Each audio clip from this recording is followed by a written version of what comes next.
Welcome back to The Deep Dive. The show where we try to extract those fundamental nuggets of knowledge from some pretty specialized sources. Exactly, giving you that complete mental update. And today, we are setting aside the spreadsheets. Oh, definitely. And the algorithms. And stepping, I'd say, pretty decisively into the world of cognitive well-being. This deep dive is all about nature immersion. Right, but not just in the way people usually think about it. Not just as a physical activity like going for a run. No, this is about a deliberate practice. Something you do intentionally to achieve, well, peak psychological and even linguistic clarity. That linguistic part is really what caught my eye. So the source material we're pulling from today, it's mostly framed around advanced English acquisition. That seems a little counterintuitive. It does at first, but it's actually the perfect lens because it gives us this incredibly sophisticated vocabulary, a really rigorous way to describe the profound impact the environment has on our minds. I see. So our mission really is to synthesize all of this and create a kind of blueprint, a guide to what the sources call mental hygiene. Okay, mental hygiene. Let's unpack that. Because I think our listener, is looking for that shortcut to being well-informed. And right now, the universal state of mind is just frazzled. Completely frazzled. Do you all know that feeling? You've hit your absolute limit of cognitive load, the notifications, the sheer cacophony of city living. The relentless demands. You just feel pushed past your capacity. And you're just looking for a verifiable, accessible solution for restoration, something that actually works. Precisely. I mean, modern existence is just exhausting. Yeah. It asks us to operate like we're machines, constantly processing inputs 24/7. And we're not. We are not. And our sources offer this profound counterpoint. One of the most immediate insights they found was how quickly relief can happen. How quickly are we talking? They observed subjects who reported that, their tension and mental lethargy just began to dissipate after a mere 10 minutes of being intentionally immersed in a natural green environment. 10 minutes. Right. That's radical. It is. If I spend 10 minutes on my phone, I feel worse. But you're saying, and the sources suggest, that after 10 minutes in nature, I can feel remarkably serene. That's the term they use. So what does that rapid, almost instant transition tell us? What's the fundamental relationship between our brains and, natural stimuli? I think it suggests that the cognitive load isn't some permanent structural problem. It's an immediate environmental overburdening. So it's the input. It's all about the input. We are constantly filtering high effort, high intensity, artificial stuff. The sound of traffic, flashing banner ads, social pressure. It never stops. Right. But when you introduce low effort, high complexity, natural input, like the movement of leaves, the sound of water, the texture of bark, your cognitive filtering system can momentarily just stand down. So it gets a break. It gets a break. The system quickly realizes, okay, I don't need to be on high alert for a threat here. I can just observe. And that rapid offload of filtering energy is what lets you make that quick transition to serenity. Okay, so the mission is clear. We need to extract the core mechanics of this restorative process and provide the practical, usable takeaways. What specific activities do we need to engage in, and how does this physical pivot to the outdoors elevate our linguistic precision? Let's get into the core philosophy first. So where do we start? We have to begin with the concept that the sources just keep emphasizing mental hygiene. Okay. It's this idea of maintaining your psychological well-being through proactive, deliberate intervention. It's about recognizing that our minds, just like our bodies, are susceptible to wear and tear and contamination from the environment. I really appreciate that framing. It moves the discussion away from just, de-stressing and puts it into the realm of routine necessary maintenance. We all accept that brushing our teeth is a non-negotiable for dental health. Of course. We accept that physical exertion is necessary for somatic health for our bodies. But the sources provide this crucial analogy saying that natural environments are required for cognitive restoration. It elevates it. It totally elevates nature immersion from just a weekend hobby to a non-negotiable biological requirement. And that immediate therapeutic quality of nature is just undeniable. It's that instant dissipation of tension and lethargy we were just talking about. Like when you stop running and you can feel your body start to recover. It's the mental equivalent of that. If we treat our brains as these highly specialized biological systems, they simply can't process digital input indefinitely, not without a specialized analog reset function. And that function is accessed in nature. Exactly. So if the goal is that analog reset, What's the core mechanism that allows us to achieve it? The sources point directly to mindfulness. Indeed. And mindfulness is often misunderstood. People think it's just meditation, but the source defines it very precisely. Which is? It is the practice of maintaining a non-judgmental state of complete awareness of one's thoughts, emotions, or experiences on a moment-to-moment basis. The power seems to be in those two concepts. Yeah. Non-judgmental awareness and the focus on the moment. Everything. That non-judgmental part. That's the key distinction from our everyday mental state, isn't it? How so? Well, when we're under stress, our minds are performing constant evaluation. I should have done that differently. What if this deadline slips? Did that person dislike my email? That internal monologue is incessant and highly judgmental. Right. It's the difference between rumination and observation. Rumination is just mentally looping through problems or past events. It generates friction. It drains your energy. But observation, Especially of nature, is friction-free. The classic source example gives the perfect dichotomy here. It says the essential detachment required for restoration is achieved by choosing to contemplate the delicate, intricate details of the petals of a blooming flower. instead of what? Instead of succumbing to the temptation of ruminating on tomorrow's deadlines. Let's stay on that for a second because this is where the deep dive really happens. How does looking at a flower petal actually stop your brain from worrying about a deadline? It's a trick. It's a trick of attention and sensory input. Anxiety is, almost by definition, the mind dwelling in the speculative future, right? Right, worrying about what might happen. Exactly. Yeah. When you force your attention onto something as complex and beautiful as a petal, you are overloading your sensory input channels with known present reality. Your brain has to shift its resources from the abstract, draining task of worrying to the concrete, restorative task of observation. So you're just too busy. You are simply too busy tracking the texture, the slight variations in color, the tiny water droplets, to simultaneously calculate the financial implications of your next quarter. It gives that internal worry machine a momentary stand down. So the goal is to fully inhabit that moment, using a tangible sensory anchor to achieve a non-judgmental state. It's an effective reset mechanism. But none of this is achievable if we don't address the elephant in the room, the devices that cause the cognitive overload in the first place. This is what you call the digital detox imperative. Absolutely. The ubiquitous screen is the primary obstacle to mindfulness. The sources are definitive on this. Ocular strain and mental fatigue are real, measurable consequences of being perpetually glued to devices. And it's not just the blue light, is it? It's the psychological drain of being constantly available. Yes, let's zoom in on that. That availability fatigue, the notifications, the vibration, even if you don't check them, they maintain this low-level state of readiness in your brain. You're always multitasking. Between what you're doing and the possibility of a new digital demand. That perpetual simmer keeps our sympathetic nervous system, the fight-or-flight response, slightly elevated all day. So when we enter a natural environment, the first command has to be the digital detox. Put it away. Nature is the optimal setting to unplug. The physical act of stowing the device away and refusing to look at it is an immediate signal to the brain that the high alert state is over. And the sources use a powerful phrase I want to highlight. We must resist the urge to curate life for social media. That's so crucial for true restoration. If you're experiencing a beautiful sunset, but your cognitive energy is dedicated to framing the shot, finding the right filter, and composing the perfect caption, You're still working. you are still performing high-effort digital labor. You haven't truly detached. The cognitive relief is tied to experiencing the world for what it is, not as content for validation. And what do we look at when we finally lift our gaze from the screen? The sources suggest observing the firmament. Why that specific word? It's a bit poetic, almost archaic. It's absolutely intentional. Using firmament instead of just sky elevates the simple act of looking up. It reestablishes a connection with tangible reality that is both massive and completely indifferent to our personal deadlines. Like that. The sky, the heavens, the firmament is infinitely complex. The subtle shift in light, the movement of high-altitude clouds, the color gradient, yet processing it requires zero intellectual effort in a problem-solving sense. It's a massive high-definition input that resets our visual and psychological expectations. It moves us away from the two-dimensional, hyperstimulatory world of the screen. Okay, so to recap, mental hygiene is the proactive commitment.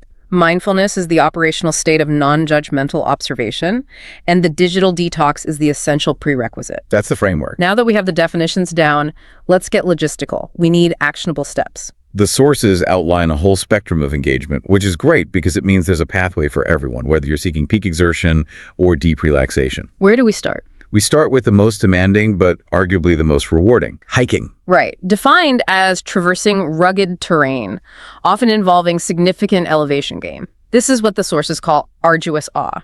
And that arduous part is key to the psychological benefit.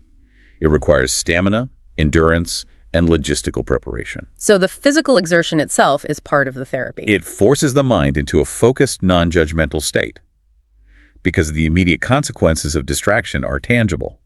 You can't ruminate on your boss's email when you're intensely focused on not getting a blister or avoiding a sprained ankle on jagged, uneven rocks. It's active physical mindfulness. So what are the key logistical preparations the sources emphasize for this deep level of immersion? Preparedness is paramount. It's what frees the mind from survival anxiety. The sources stress the absolute necessity of appropriate footwear. We're talking sturdy boots, not sneakers. To prevent injury. Exactly. And hydration is paramount, often requiring specialized electrolyte mixes, especially when you're gaining elevation and dehydration becomes a real threat. What about getting lost? That's the other big one. Navigation tools are critical. If you allow yourself to become genuinely disoriented in dense woodland, that restorative effect is instantly replaced by high-level stress. So carrying maps, a compass, or reliable GPS tools is a non-negotiable prerequisite for safe, sustained immersion. This isn't just a leisurely stroll in the park. It's a demanding exercise. It requires all your faculties. But what's the profound reward that justifies all this commitment? It's the panoramic vista from the summit. This evokes a powerful, almost spiritual sense of accomplishment and awe. And awe isn't just a pleasant feeling, right? There's science behind it. It's a powerful restorative emotion. It forces a fundamental shift in perspective. The self seems small, almost insignificant, in comparison to the vastness of the landscape. So how does that perspective shift actually help overcome chronic stress? Well, chronic stress often involves an overwhelming focus on minor, immediate, daily crises. When you stand on a mountain summit looking out over tens of miles of landscape, seeing weather systems, distant features, the sheer scale of the planet, those immediate self-centered crises shrink dramatically in significance. And because the journey was so strenuous, that view is earned. Exactly. It cements a sense of self-efficacy and resilience. You realize you have successfully conquered a physical challenge, which reinforces the confidence that you can handle your abstract mental challenges as well. That is the essence of arduous awe. A magnificent justification for putting on those boots. But let's offer a counterpoint.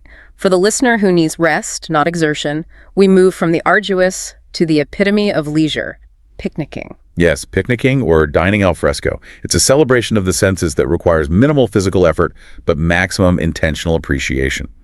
It's a deliberate decision to consume sustenance while fully exposed to the natural setting. And the source material here is beautifully descriptive. It really embraces the lexicon of leisure and luxury. This is about turning a simple meal into an aesthetic event. It is. The ideal scenario involves a plush, comfortable blanket, maybe on a manicured lawn or a quiet patch of grass. And the traditional accoutrement is the classic wicker basket. It's a signal that this is an interruption of the mundane. The emphasis is on slow, deliberate enjoyment. Right. And let's talk about the gastronomy for a moment, because the sources link this physical experience to refined vocabulary. It's not just eating a sandwich. It's consuming artisanal sandwiches alongside charcuterie and seasonal fruits like luscious grapes or succulent strawberries, paired with a chilled, refreshing beverage. You're combining gastronomy with a pastoral setting to achieve pure bliss. The quality of the food signals a respect for the moment, and that enhances the mindfulness we talked about earlier. You're fully tasting, fully smelling, fully observing the interplay between the shade of the trees and the dappled sunlight on your spread. This deepens the detachment from the indoor world. But to keep this grounded, we have to acknowledge the one universal constant of picnicking, which the sources humorously call the inevitable entomological visitors. The persistent foragers. Yes, that's the nature tax we pay for enjoying a meal in their habitat. You might have the most perfect charcuterie board, but inevitably, a line of ants or a determined wasp will arrive. They're there to remind you that you are not, in fact, in a climate-controlled dining room. And that interruption actually serves the restorative goal, doesn't it? It forces you to momentarily react to tangible reality, maybe with a slight non-stressful annoyance, but it keeps you present. It does. It reinforces that we have to coexist. It's a minor distraction that grounds the experience, confirming we are guests in a vibrant, living ecosystem, not just viewers of a staged tableau. Right, the tranquility you get far outweighs the annoyance of swatting away a fly. Okay, so we have the arduous path of hiking and the leisurely path of picnicking. Let's transition into an activity that requires a bit more dedication. Camping. Temporary lodging in the wilderness. Camping, setting up that structure of canvas or synthetic fabric, is the purest form of immersion because it extends the engagement across the threshold of night. And that fundamentally shifts our sense of security and presence. And that nighttime immersion is precisely what inspires, well, trepidation in many people. The sources are careful to address the psychological isolation of the forest at night. It's an innate, deep-seated fear. Modern life has eliminated almost all genuine nocturnal fear. We rely on constant illumination and walls. Right. But when you're alone in the wilderness, the intimidating nocturnal soundscape comes back. Every noise is amplified. Is that the gentle hoot of an owl, or is it the rustling of underbrush signaling something large moving nearby? Our primal wiring gets activated. And that can be overwhelming, so the immediate response to that potential fear must be to create a locus of control and comfort. Exactly. This is where the focus on the immense allure of the primal comfort of gathering around a campfire comes in. The camp. It is an essential human ritual. It's light, it's warmth, and historically, it was the only source of protection against the vast unknown darkness. Psychologically, it creates an immediate, focused boundary, a sphere of safety against the intimidation of the nocturnal world. It's grounding. Profoundly grounding. It allows us to process the day's exertion and observations in a state of controlled vulnerability. And the ultimate spectacular reward that camping offers, which is difficult to replicate anywhere else, is stargazing. The difference in the celestial display is just startling. In any city, light pollution completely obscures the cosmos. It's like a massive veil. But camping removes that. It removes that interference, allowing the stars to appear in overwhelming, breathtaking numbers. You're suddenly seeing the entire Milky Way, not just a handful of brighter planets. But I want to challenge that, tying back to the earlier concept of cognitive load. If the goal is to reduce cognitive effort and anxiety, isn't staring into the infinite void of the cosmos potentially too massive an input? Couldn't that scale overwhelm a frazzled mind with existential dread instead of rest? That's a really perceptive question. And the key difference lies in the nature of the input. Staring at a spreadsheet is draining because your brain is actively seeking solutions and encountering friction. Right. Staring at the cosmos is massive, yes, but it is passive. It generates awe, which is a state of humbled curiosity, not a demand for problem solving. It's an input that forces a radical perspective shift. Yeah. Your worries are a tiny speck on a tiny blue planet, which is inherently restorative, not taxing. It resets the scale of your problems. That makes the connection between removing artificial noise, like light pollution, and gaining cosmic insight extremely strong. Okay, finally, let's move to the fourth pathway, which emphasizes movement and pace. Cycling. Cycling is a kinetic engagement. If hiking is about stability and vertical effort, cycling is about flow, momentum, and velocity. It's a faster-paced engagement with the environment. And the sensory experience is characterized by a sense of liberation. Navigating trails on a bicycle, that rush of speed, the wind rushing past your ears. It's immersion through movement, which facilitates the flow state in a highly physical way. Unlike the stop-start focus needed for placing your foot on a rugged trail, cycling requires a continuous, smooth scanning of the environment. Right. You're always looking ahead. Always. Yeah. And the combination of physical effort in the legs and the rapid sensory input, the changing smells, the blur of the foliage, the shift in terrain demands complete, immediate presence. The rhythmic nature of the pedaling, much like walking, acts as a subconscious anchor, allowing the mind to achieve that restorative state without friction. An elegant balance of physical challenge and mental release. Mm-hmm. So whether we are testing our endurance, enjoying alfresco gastronomy, connecting with primal comfort, or seeking liberation through speed, the thread connecting all these activities is a commitment to intentional, non-digital engagement with tangible reality. So now let's pivot back to the learner-specific goal, which the sources weave throughout this whole deep dive. Which is the unexpected utility of nature in facilitating advanced English acquisition. It still seems like a difficult proposition. I mean, how does staring at a tree actually improve your grasp of complex linguistic structures? The mechanism is something the sources call descriptive practice. When we're in a natural environment, we're forced to articulate our perceptions. We have to move beyond functional, beginner-level vocabulary toward precise, sophisticated descriptors. So it's a challenge you set for yourself. It is. Can I describe this experience using the most elegant, nuanced language possible?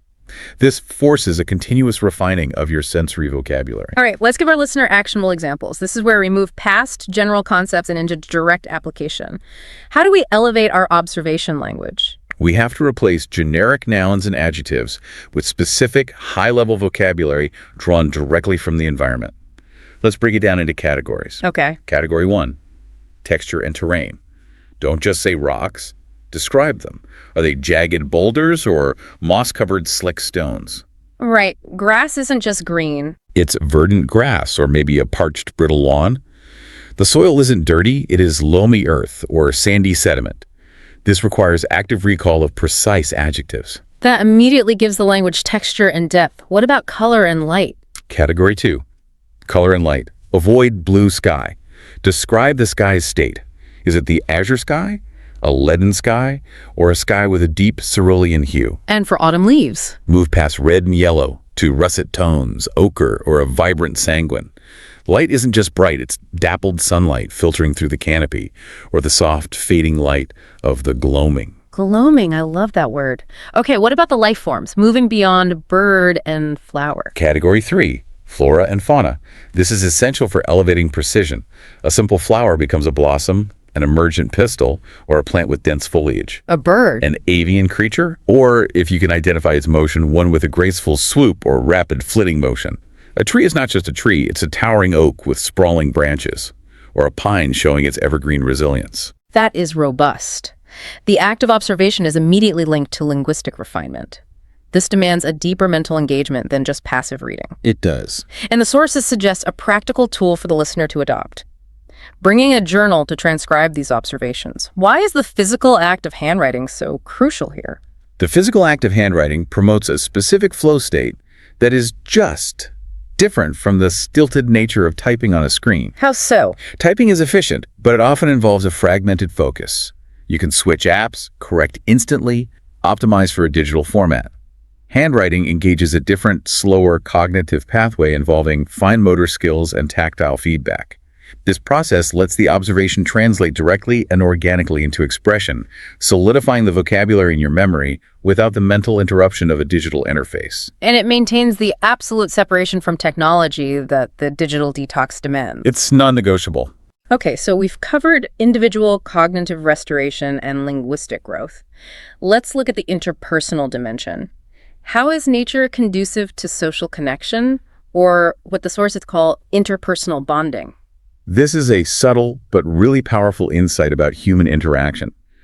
Contrast the typical urban social setting. You meet someone at a coffee shop or a restaurant. Which can be intensely cacophonous. Exactly. Full of distracting background noise. And you're seated opposite one another, which creates the pressure of continuous direct eye contact. Which, for many of us, is physiologically stressful. It's a constant demand for performance and presentation. It is. The insight from the sources is that walking side by side in a quiet park fundamentally changes that dynamic. The pressure of direct, sustained eye contact is significantly reduced. And that physiological relief allows for what? For deeper, more vulnerable conversation. The shared external focus on the environment, the path, the trees, the view, provides neutral conversational material to fall back on. And the rhythmic motion of walking itself seems to unlock the mind. It does. The rhythmic, low-effort nature of walking is almost meditative. It allows the mind to relax its hyper-focus on social cues and performance.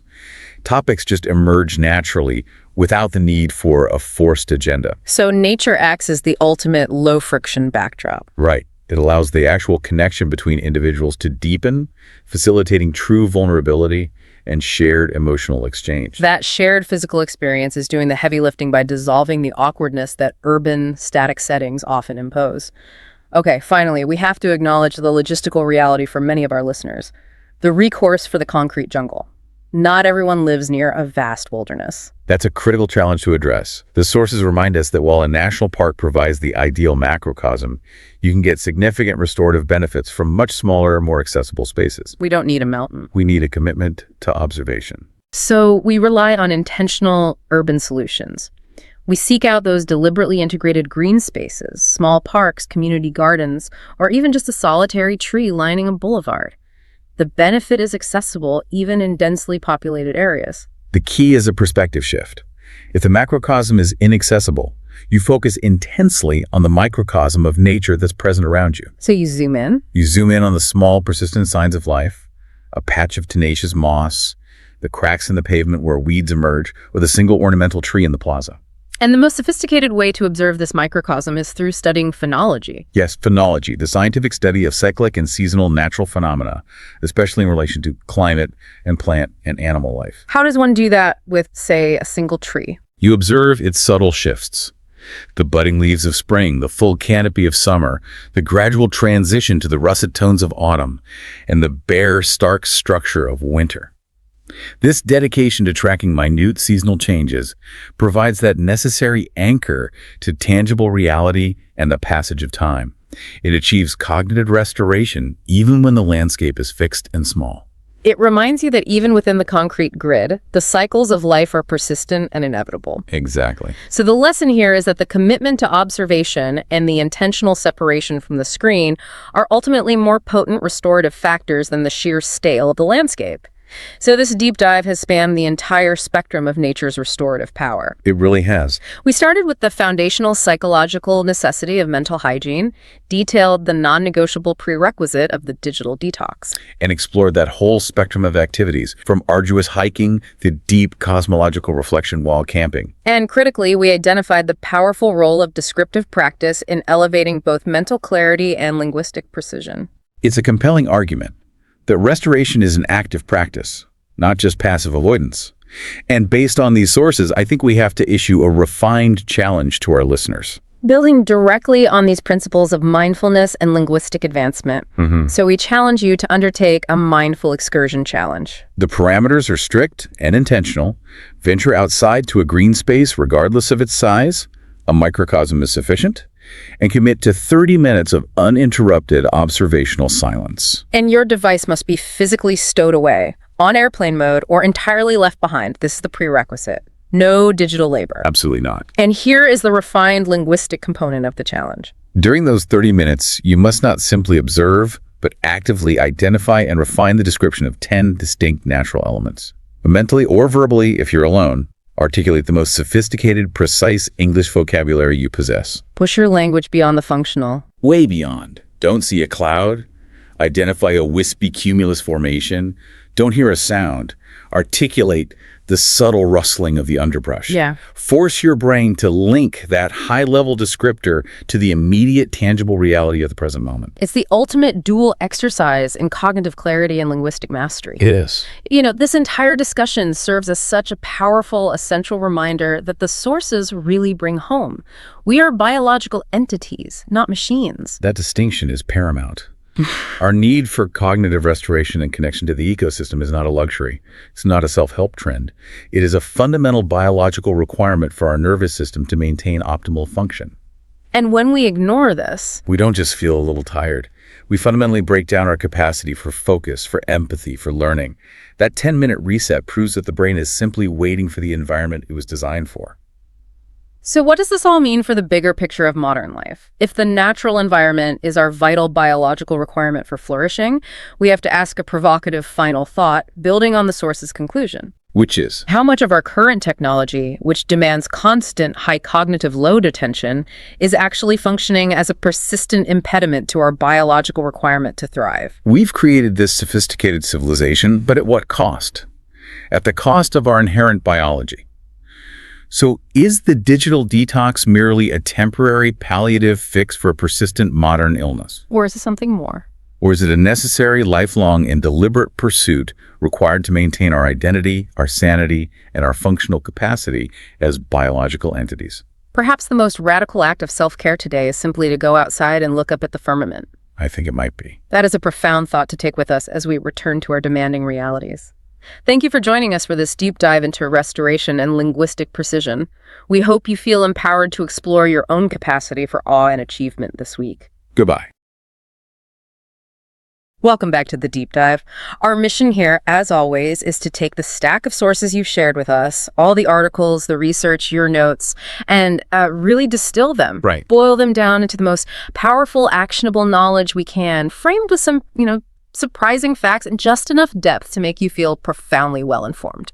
And today's exploration is, well, it's a fascinating pivot, I think. We spent a good amount of time before on green spaces. The restorative power of forests, parks, all that. Exactly, the power of the land.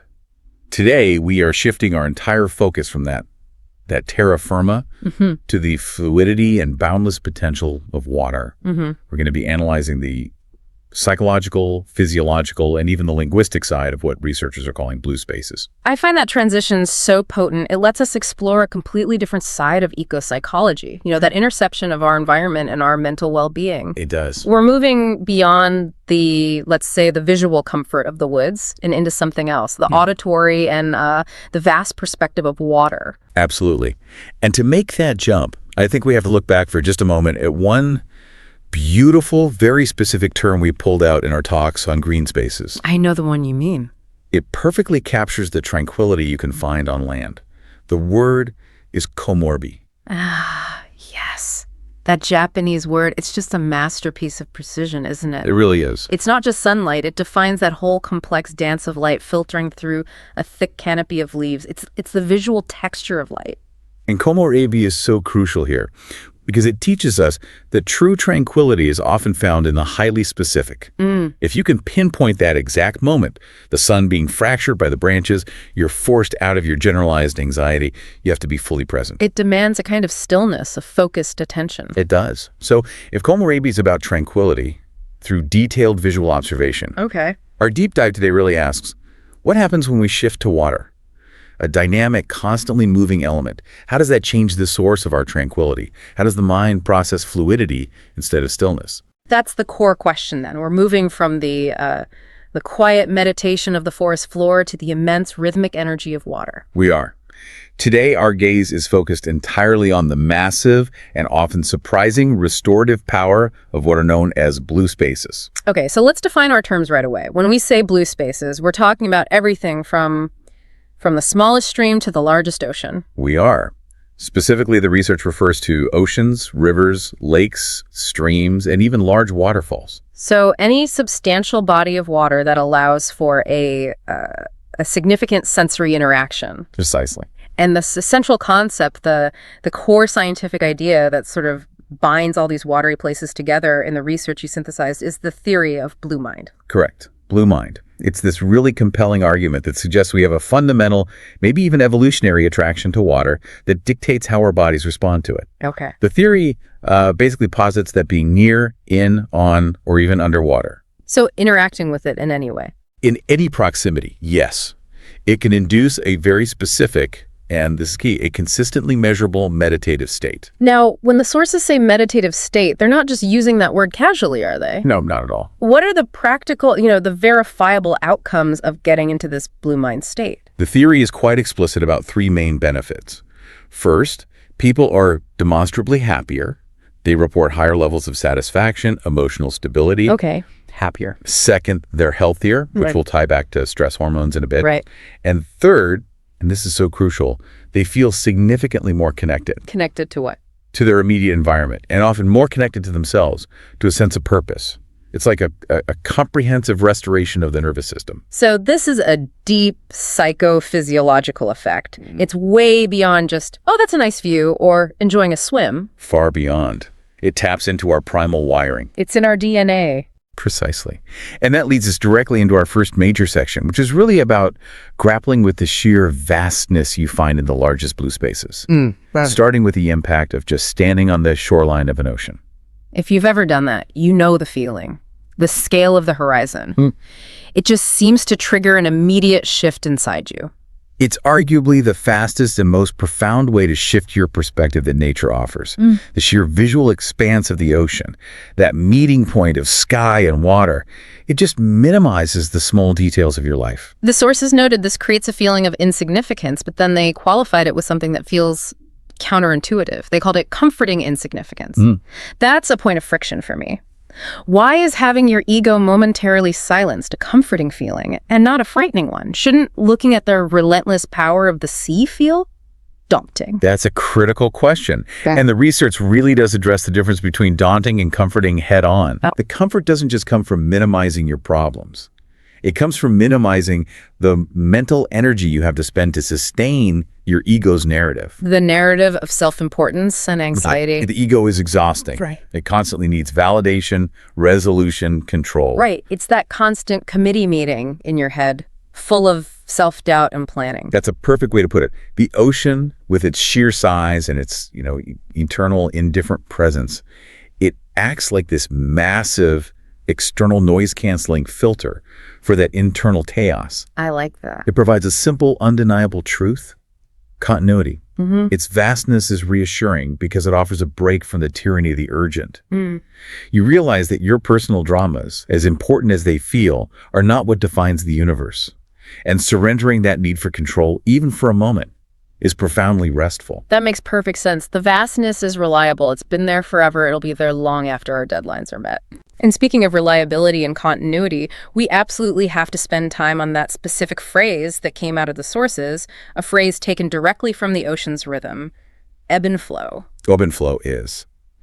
It's just a stunning example of nature giving us the perfect linguistic framework for our own human experience. Emotionally, economically, everything. Everything. Yeah. Literally, it describes the rhythmic inward, the flow and outward, the ebb movement of the tide. It's dictated by the gravitational physics of the moon and the sea. But metaphorically, we apply it to everything: relationships, market cycles, creative inspiration, even our own energy levels. We do.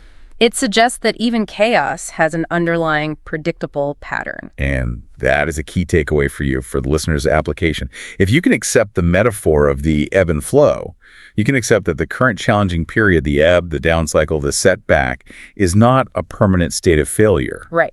It's not forever. It's simply part of a larger natural cyclical system that is designed to turn. But I remember a critique in the notes that this can sometimes risk encouraging. What? Resignation in action. Where's the line between healthy patience and just giving up? That's a fair challenge. Yeah. The distinction really lies in how you use that ebb period. Resignation means doing nothing, just waiting for the tide to fix things for you. Okay. Patience, in the Blue Mind context, means using the ebb, the low tide, for diagnostic work, for preparation, for, cleaning the sandbars. So professionally, if a team hits a major setback, a professional ebb, the leader doesn't just say, well, we failed. No. They can frame it as a predictable part of the cycle. It becomes a diagnostic moment. Exactly. The focus shifts entirely from blame to learning and resilience. The leader can ask, the flow receded. What have we exposed on the seabed during this low tide that we need to fix? How do we prepare our nets to catch the next flow when it inevitably returns? Precisely. The knowledge that the tide always returns gives you a psychological buffer against despair.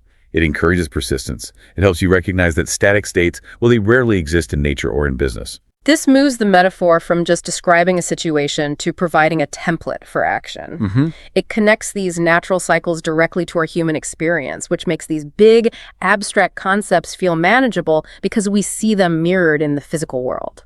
And this brings us to an incredibly important point for so many of our listeners around the world. What if that massive, awe-inspiring coastline is hundreds or even thousands of miles away? Right. Does the blue mind theory only apply to people who live by the sea? A critical question. Thankfully, the sources were very detailed on this. The vastness gives you the biggest effect, yes, but accessible blue spaces are still highly effective. You absolutely do not need an ocean. We have to remember, over 70% of the world's population is not within easy driving distance of a coast. Yeah. The research had to address this, and the answer is a definitive no. It's not geographically exclusive. So explain how the effects scale down. The analysis showed that even just the sound of running water, something as simple as a babbling brook or a man-made fountain, is powerful enough to trigger a physiological response. This is where we need to get into the physiological mechanism a bit deeper. Okay. The sources specifically mentioned that the sound alone is enough to lower your cortisol levels. Cortisol, our primary stress hormone. It's triggered by the HPA axis, the hypothalamic pituitary adrenal axis, when your brain perceives a threat. Correct. So how does the consistent sound of water interrupt that ancient stress response? It's all about how our brains process consistency and sound. unlike a harsh or intermittent noise. A sudden bang, a siren, something that signals a threat running water, is essentially natural white noise. It's consistent, it's predictable, and crucially, it's non-threatening. When the brain detects that smooth auditory pattern, it signals safety and sustenance. So the sound of running water tells the ancient part of your brain resources are stable and there are no immediate predators around. Precisely. And this allows the parasympathetic nervous system, the rest and digest system, to engage. Right. When that system is active, the brain quiets down what's called the default mode network, or DMN. The DMN, that's the part of the brain that's responsible for all the rumination, the worrying about the future. Yes. So by lowering the DMN's activity, the system naturally reduces cortisol production.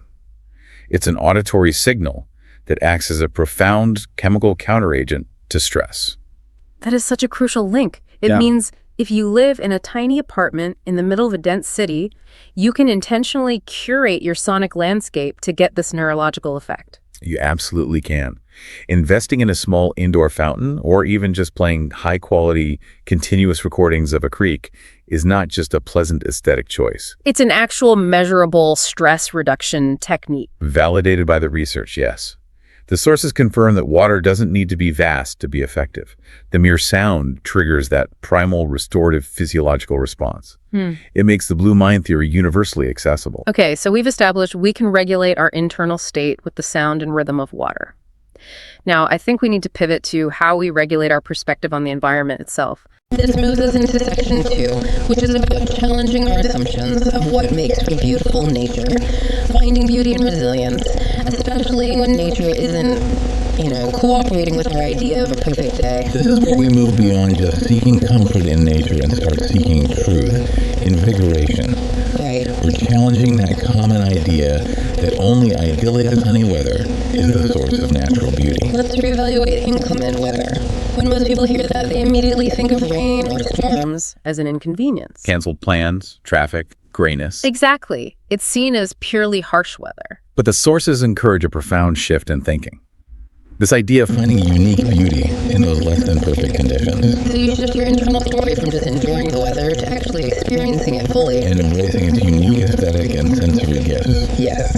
And the most evocative, profound way the sources help us experience rain fully is by introducing a truly beautiful word for a very common phenomenon, petrichor. petrichor. It's one of those words that once you learn it, it just changes how you interact with the world. Yeah. It's a linguistic elevation of a sensory experience. Okay, define it for us and give us the science behind it. We need to go deep on why this specific smell is so powerful. Petrichor is that distinct, earthy, pleasant scent produced when rain falls on dry soil. But it's not just wet dirt smell. No, not at all. It's a highly complex chemical process.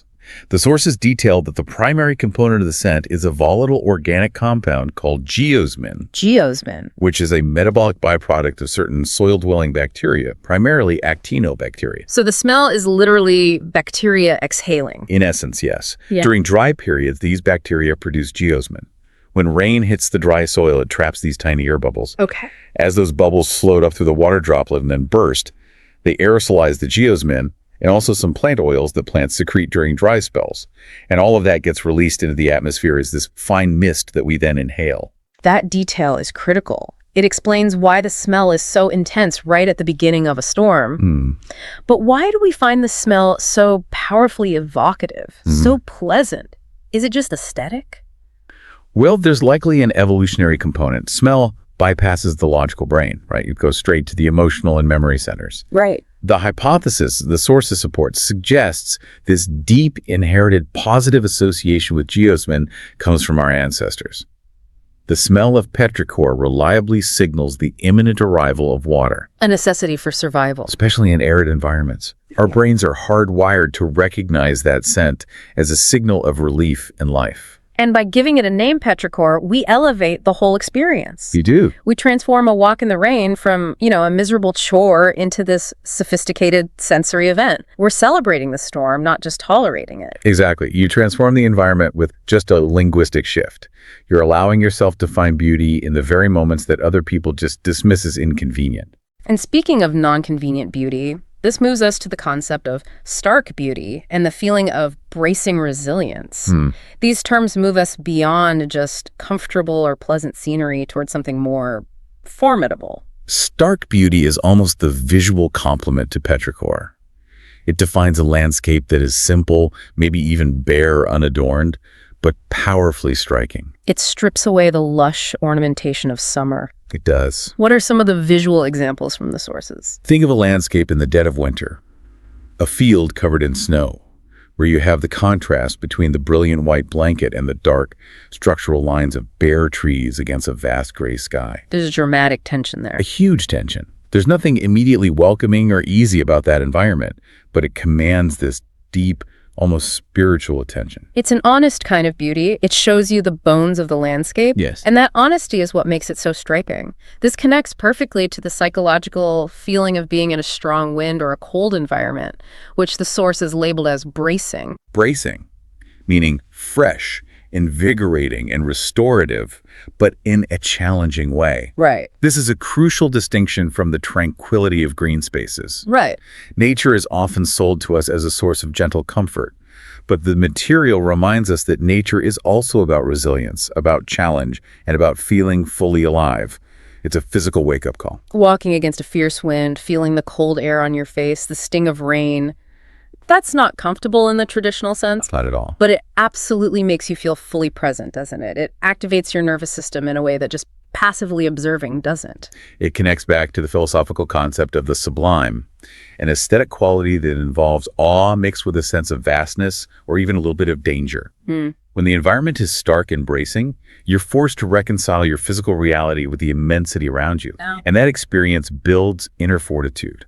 So if you can walk out into a bracing wind or stand in a stark landscape and find beauty there, if you can transform that physical discomfort into an invigorating challenge, you're building a psychological muscle. A muscle that allows you to face emotional or professional setbacks with that same resilience. It's the difference between seeking refuge from the elements and seeking vitality in the elements. Exactly. The feeling of being braced suggests preparation, physical strength, and mental clarity, not just passive enjoyment. I find that shift in perspective so key to this whole deep dive. But what if the listener can't or just doesn't want to brave a bracing winter wind and they still want that daily sense of resilience? Then we have to integrate these concepts of verdant life and natural flow indoors. We pivot entirely. We pivot entirely to the concept of bringing the outside in, specifically through domestic horticulture. This has become such a massive cultural trend, hasn't it? The intentional creation of these indoor sanctuaries with houseplants. It's way beyond just keeping a lonely cactus in a window. And defining it as domestic horticulture gives the practice the gravity it deserves. Right. It is the intentional cultivation of a miniature controlled ecosystem inside a man-made structure. And what makes this practice so profoundly meditative, so psychologically rewarding? The sources cited two key reasons. First, the reward of watching a new leaf unfurl. It's an explicit lesson in patience. Horticulture is the total opposite of the speed of digital life. It is. You can't rush a root system. It forces you onto the slow, predictable, and ultimately reassuring timeline of biology. And the second reason? The necessity of repetitive, low-stakes tasks. Watering, dusting leaves, pruning. These are structured, non-cognitive tasks that allow your conscious mind to rest while your hands are busy. And that combination of forced patience and repetitive engagement Is the essence of its meditative quality. Exactly. And that engagement inevitably leads you to specific knowledge and technical vocabulary, which we can apply to simple, rewarding activities like propagation. Propagation. It's a dense scientific sounding term for what is a really simple and rewarding act of creation. It's the process of breeding new specimens. Typically, you take a small cutting from a parent plant and you nurture it to grow roots, often in just a simple jar of water. It's an act of tangible domestic creation. It is. And watching those roots emerge in water, a perfect synergy with our blue spaces theme, it teaches you that massive complex growth starts with a tiny, vulnerable cutting. It demystifies the process of life and growth. It makes that daunting task of starting over feel accessible. The ultimate goal of all this careful work is to transform your indoor space into something lush. And this visual and psychological transformation is perfectly captured by the adjective verdant. Verdant, meaning green with grass or other rich vegetation. The sources use it to describe how intentionally maintaining a lot of houseplants can turn a sterile urban apartment into a verdant refuge. And the benefits of that refuge go beyond just the visual. Absolutely. Plants clean the air, they stabilize humidity, they introduce calming colors and textures. You are literally building a small, accessible green space within your own walls. Using the patient lessons of the life cycle to manage your own internal pace. The success required to maintain a verdant refuge brings us seamlessly to language, because people who succeed at this are said to have a certain quality, which launches us into our linguistic lab. We can start with the most common idiom, having a green thumb. Right. Defined simply as having a natural talent for gardening. Which suggests the talent is innate, doesn't it? It does, but as we know, a green thumb is really just the mastery of consistent observation, patience, and repetitive care. Exactly. But let's dive into 3 more advanced, complex idioms. They show just how deeply nature is woven into our everyday communication, especially in high-stakes professional settings. This is where we can extract the highest value for our listeners, understanding how these metaphors from forests and fields are used in modern strategy and discourse. Let's start with one that critiques a massive failure of perspective, one that feels especially relevant in our age of data overload. Can't see the forest for the trees. This idiom is such a powerful critique of myopia. It is. It means someone is so intensely focused on the small, granular details, the individual trees, that they completely fail to understand the overall situation, the entire forest, the strategic goal. The sources really emphasized how relevant this is today. When you're buried in dashboards, overwhelming data, technical specs, this becomes a critical failure mode. It does. Give us a detailed example of how it's applied. Okay, so consider a team developing a new software product. The source material example was something like this. He was obsessing over the font size and color scheme of the new application interface. Okay, minor aesthetic details. Arguing for weeks about them, and thus couldn't see the forest for the trees regarding the fact that the underlying security architecture was fundamentally flawed. Oof. The critique there is that a fixation on the presentation, on insignificant details, can blind you to the massive critical problems lurking just beneath the surface. The systemic flaw that could sink the whole project. It's a warning about prioritizing activity over outcomes. You have to constantly step back from the tree to check the health of the entire forest. The lesson is strategic perspective. It requires the self-awareness to know when you've become too granular and the discipline to pull back and make sure your actions serve the big picture. Okay, next. We move from strategy critique to diplomacy and reconciliation with the powerful, historically rich idiom to extend an olive branch. This means to make an offer of peace or reconciliation after some kind of conflict or friction. An idiom that's just loaded with cultural context, stretching back millennia. It is. And while the biblical story of Noah's Ark is widely known, the sources also reminded us that the olive branch, as a symbol of peace, was central to ancient Greek and Roman culture. Right. The olive tree was associated with prosperity, health, and peace. That historical depth adds real weight to the modern application, doesn't it? It does. It indicates that the peace being offered is one of deep mutual value. The act of extending the olive branch is the mechanism for reconciliation. It acknowledges the friction while explicitly proposing a return to stability. And the modern application is often quite small and personal, but hugely impactful. Let's move beyond just buying coffee after an argument. Let's use a professional example. Right. Imagine 2 department heads have been locked in a fierce budget dispute that stalled a major company initiative. The olive branch could be the proactive step one head takes to share critical proprietary data with the other.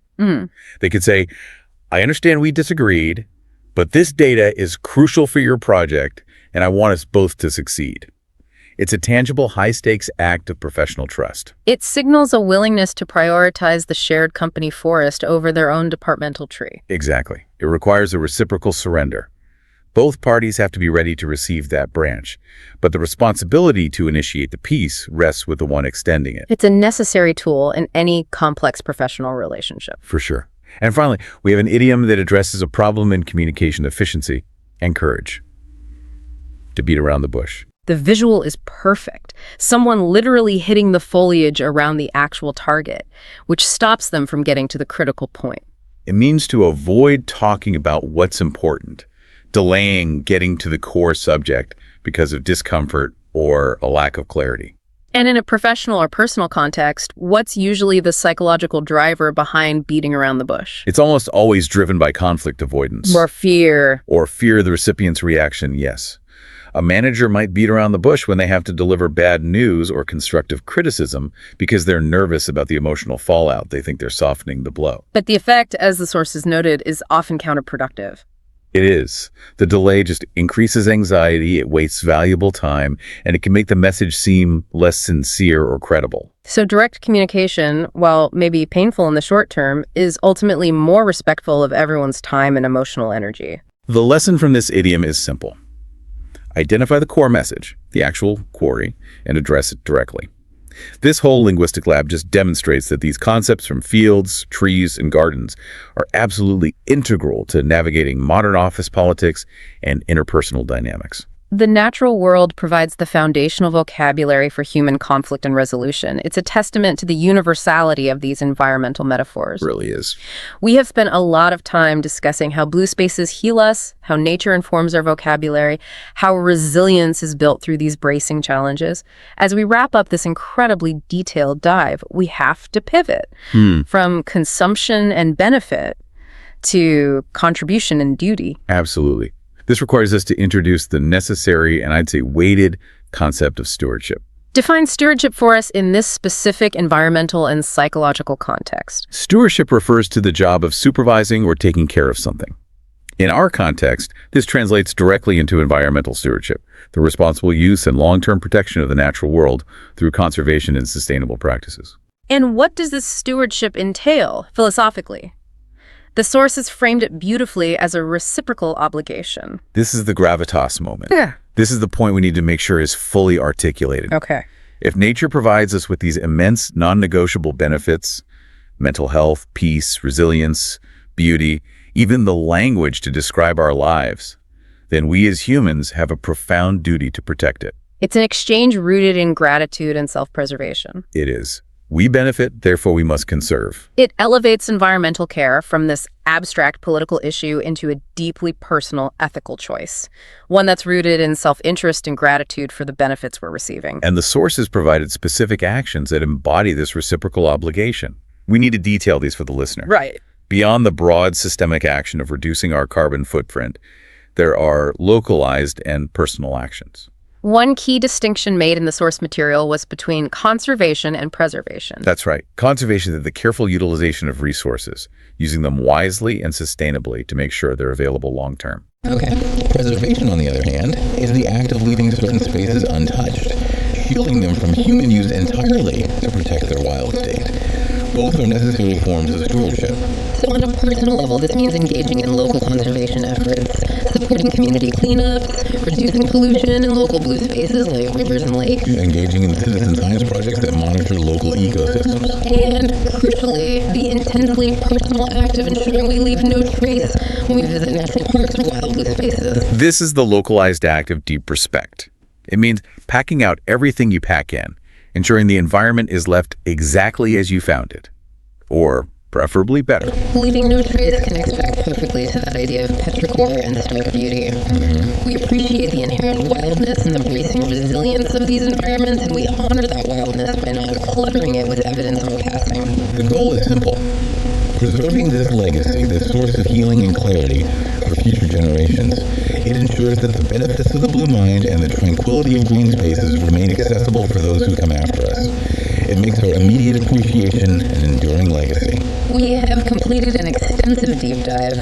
We've covered the scale and physiological impact of the Blue Mind theory, the chemical elegance of petrichor, the patient reward of domestic horticulture, And the tactical application of nature-derived Idioms in communication and conflict resolution. We've established that tranquility is available in the slow, verdant unfurling of a new leaf. And that invigorating resilience is found in facing a bracing winter wind. We hope you found not just new vocabulary, but new ways to view and interact with your daily world. transform the ordinary into the extraordinary. Exactly. Absolutely. And to close this discussion, I want to leave you, the listener, with a final provocative thought, a question that requires you to synthesize everything we've talked about: environment, emotion, and personal need. I am prepared. The prompt is this.